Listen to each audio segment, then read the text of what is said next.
it was 1990, the world was coming down, the debt markets were to everybody. All of my friends and enemies were going bankrupt. I never did. And the times were actually just terrible. And even today, you look at times and you see what happens and you have to learn.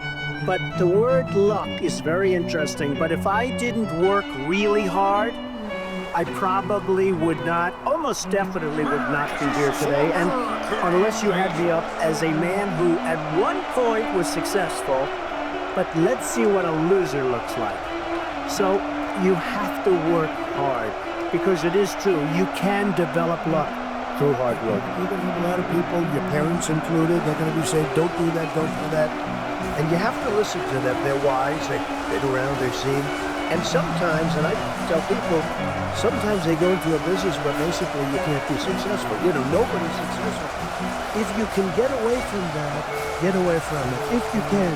But you have to make sure that you do something that you love. Try to go into something that you love that could be a good business. You know, a lot of people go into businesses that are just not good. One of the most important things, never, ever quit. Never quit.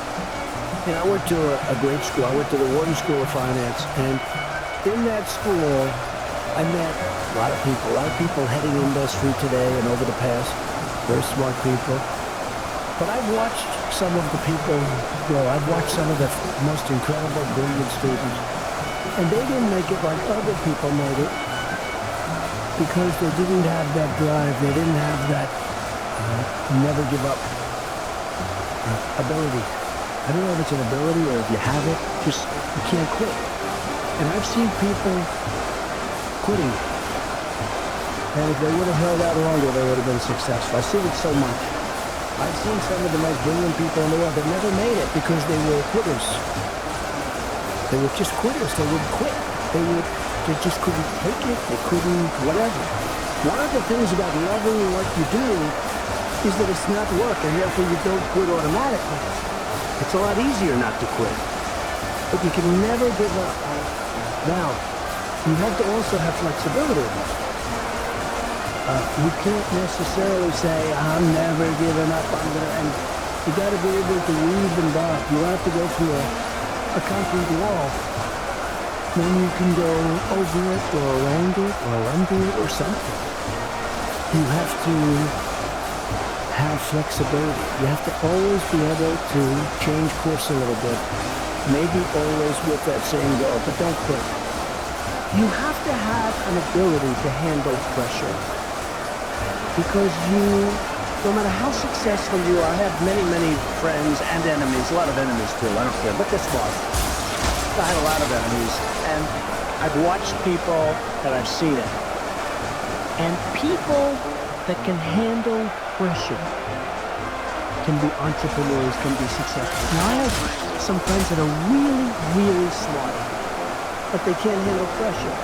In which case, they should work for somebody, do great, and have a good life. There's nothing wrong with it. Because I almost think that's an instinctive thing, the ability to handle pressure. Now, one of the things I tell people about pressure is, you know what, they said, how do you handle pressure? Who's had more pressure than me? Have I had pressure over the years? And if you can't handle pressure, you have to know that about yourself. You have to know that about yourself. So, handle pressure. If you can't, that's okay. But one of the things I tell people about handling pressure is, because they ask me the question, how do you handle the stress? And I actually thought of it to myself. You have to remember, it doesn't matter. God matters. Your family matters. It doesn't matter. And if you say, okay, I have some people, they say, I've got to be successful. They'll never be successful. It's too crazy. They can't think straight. Does that make sense? So you've got to be able to sort of say to yourself, nothing matters that much other than the real big deal. Your family, with your faith, etc. Going against the tide is great if it works. Now, it doesn't always work. And you really have to be smart to go against the tide because you're going against a lot of smart people. But when you get it right, you'll end up better. whether it's Microsoft or Google. I mean, so many people that have really hit big have gone against the tide. But you have to have great confidence in yourself. You have to be the right person. There are very few people that can pull it off, but when you pull it off, it's great. Same thing in real estate. You go against the tide. People are selling, you're buying, the tide changes. You have to love what you do. If you do it for the money alone, it's probably not going to work. I have friends who I tell them, get out of this business, which is a good business, and go into another business, which isn't as good a business, because they like the other business better.